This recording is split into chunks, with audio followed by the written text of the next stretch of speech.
Hi guys and welcome to my review of One Piece chapter 877. So let's start with the obvious thing that happened. Pedro died, hopefully. I'm gonna talk about this as if Pedro died, because I do believe he's dead, and if you don't, feel free to tell me why, but I do believe he's dead, just because that makes sense. And quick summary if you didn't watch my live reaction, or the bit at the end of my live reaction of why I think it's dead and why it's good he's dead. Basically, I just think that now that we've killed the first people, Whitebeard and Ace, it makes sense that Oda would start killing more people, because Whitebeard and Ace being the first people that died would have a greater impact, and thus also show that now that we're in the new world, it's getting harder and people will die, and thus making the series different from what it was in the first half of it. And just, it makes sense to kill off Pedro, and it makes us fear more for the lives of characters as we didn't before, because there's this thing about One Piece that we say, okay, nobody really dies, but they do.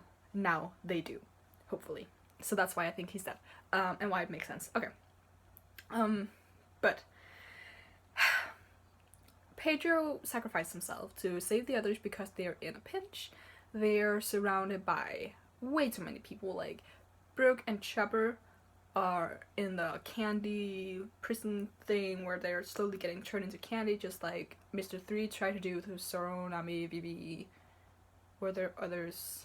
I don't recall. Yeah, when he tried to turn them into candles. Here, Paris Person trying to turn them into candy and lick them. Well, the ship is also caught by Candy. Big Mom is on the coast trying to find the wedding cake and destroy them. And they're also surrounded by a lot of battleships, so they're just... And Luffy's fighting Katakuri, and it seems to be a losing fight. So yeah. They're in a pinch, and Pedro's like, you know what? These people are important. Let me sacrifice myself for them.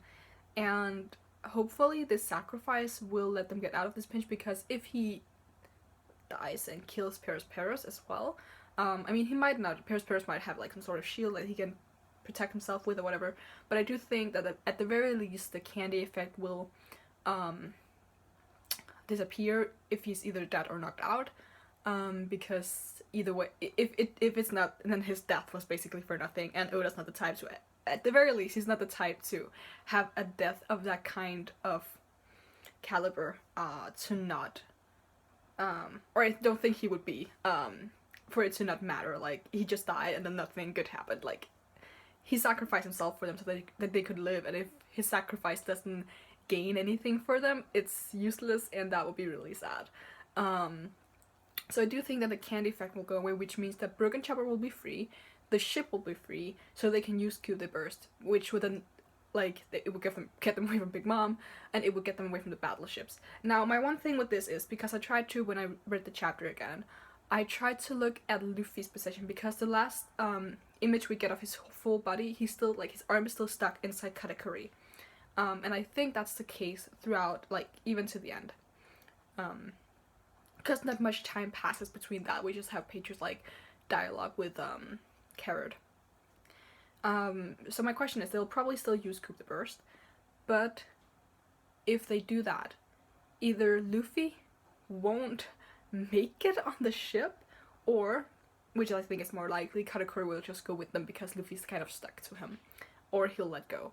But that would allow them to get away and just have one enemy to deal with, which would make sense, because they have to defeat Katakuri. Katakuri is one of the commanders. He's one of the strongest people there. He is the strongest, except for Big Mom, we do believe.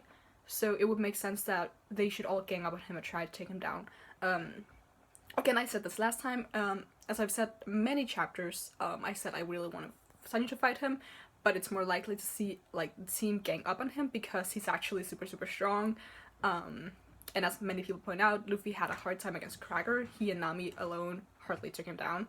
So it would make sense that if they all ganged up on him, they might stand a chance. So if they do that, they'll be, like, far away from all the other enemies. They'll just have to take down Katakuri. And they're, how many are they? It's Chopper, Brooke, Jinbei, Luffy, Nami, and Carrot. Like, that's 6 people. they could do that. Now the other issue is also that there is a mirror which Brule is allowing people to go through, but because the mirror is stashed on the deck, they might just like destroy it, because they are aware of Brule's power at this point, and they have manipulated Brule so much that they should just destroy the mirror. And they talked about that as well, because the mirror that they're using is Nami's, which was the mirror that Brooke and Chopper talked about. I think it was last chapter again.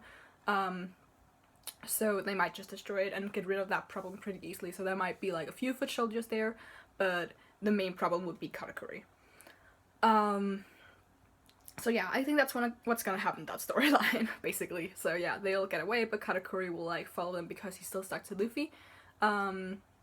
And I believe, if I remember correctly, one of the things that works against Katakuri is water. I mean, obviously, it's, dull fruit users, but just regular water will also help, because Mochi can't, like, it doesn't do well with water.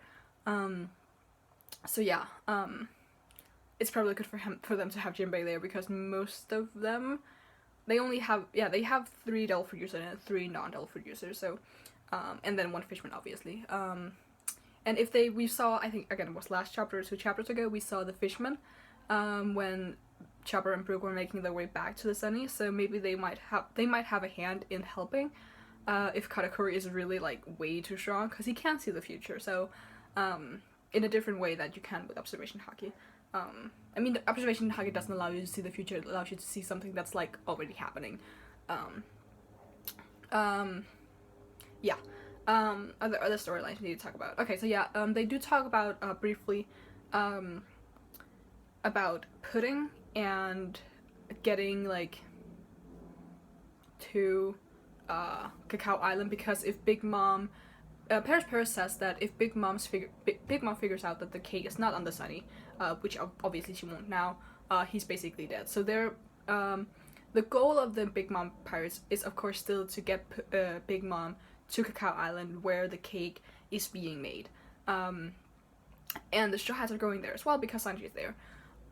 So the next point of conflict, except for the Katakuri thing, if I'm right, will be Cacao Island. I do hope Paris is dead, because his power is super annoying, but even if he isn't, he's probably knocked out, so. But yeah, that's the next point where we'll get there, so. I do hope that we get to meet up with the Fire Tank Pirates as well, because Chiffon is obviously there. And she will need to get back on that ship, because they promised. There's also the issues with the German Kingdom. As I said last time, we still haven't seen the foot soldiers do anything, and there are a lot of Big Mom pirates there, so it would make sense for them to, like, help out, take out the fodder characters or whatever. And I would like to see a resolve with Reiju as well. Maybe not when it comes to the Straw Hats, but I just really want her to become the queen of the German Kingdom, or just not be with them anymore. I want to see, like, where her storyline is going next, so we need to see that. We also haven't seen Pound in, like, a really long time, and it would be really great if he could, like, see Chiffon again. Because, like, with the first time we saw him, like, really interacted with him, he was like, or when Cracker came, he was like, let me at least see my daughters, and if he can't see Lola, let him at least see Chiffon, right?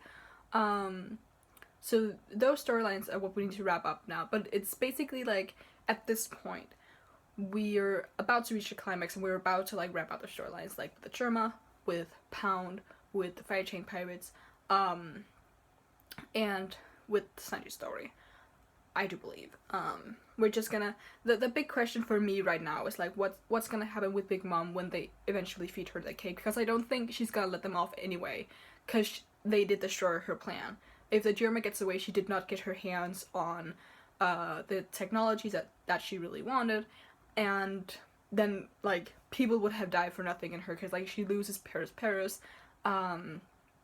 They took down, like, they would have taken down, because they would successfully take down Katakuri, because he's, like, an issue at the moment, and they would have successfully taken down Cracker, and that would maybe not leave her vulnerable, but at the very least, it would not be good for her, like, image, that she allowed the Straw Hats and their allies to have made such an impact on her, like, just, again, maybe not weaken her, but still, like, take down 2 of her commanders, like, because last time someone, like, took down Commander Snack, she just went completely berserk.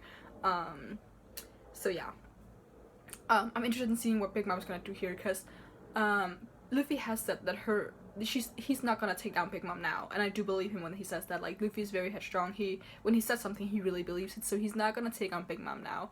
And I talked about this before. It doesn't make sense for him to take Big Mom now. He's not strong enough. He doesn't have his whole crew there. Pedro just died. It's all over the place. He cannot take down Big Mom. If Big Mom goes down this arc, it's not because of something Luffy did, and I do not believe that Capone will do it. So, unless like Blackbeard shows up and it's like, hey yo motherfucker, here I am, I'm just gonna take down Big Mom, then I don't think it's gonna happen. And it would be nice for her to make a comeback later on in the series, just because I enjoy her character a lot, and I do enjoy the Big Mom pirates a lot. I think they're a lot more fun than the Doflamingo family, because the Doflamingo family was like, they were okay, but they weren't as fun as this family, which it feels like this family feels more like a real one, but just a dysfunctional one, whereas Doflamingo's like, it was just they were, I don't know how to describe it. I just think this is more fun. I like these people a lot more, and I just think because I also like the individuals of the Big Mom Pirates a lot more than I like the Flamingo family. I enjoy this family a lot, or this pirate crew, so I would love to see them make a return. I'd also like to see like what's gonna happen with Peckham, because while he did help the Straw Hats, he also turned against them here by the end. So yeah, it's gonna be interesting to see what's gonna happen with that storyline. I think that's kind of everything I have to say, because most of the chapter did lead up to Pedro dying. I thought it was really funny when I read the chapter again, and Chopper had that one line of, I don't want to meet a sweet end here, or whatever, and I thought that's really funny that in the end of the chapter, Pedro dies by blowing up with the Candyman. So yeah, I thought that was really sweet. Yeah, or like a nice little hint, or like reference, whatever you can call it. I don't want it's not really foreshadowing or anything, it's just like a fun line. But yeah, I really do hope Paris is dead, because he's by far the creepiest one of the Big Mom children. And also it'd be like a big impact for him to be, he's the first son. Don't know if he's the firstborn, but if he is, that's like an impact on Big Mom. I think like the first child is always it's special. I say that as a first child. I guess.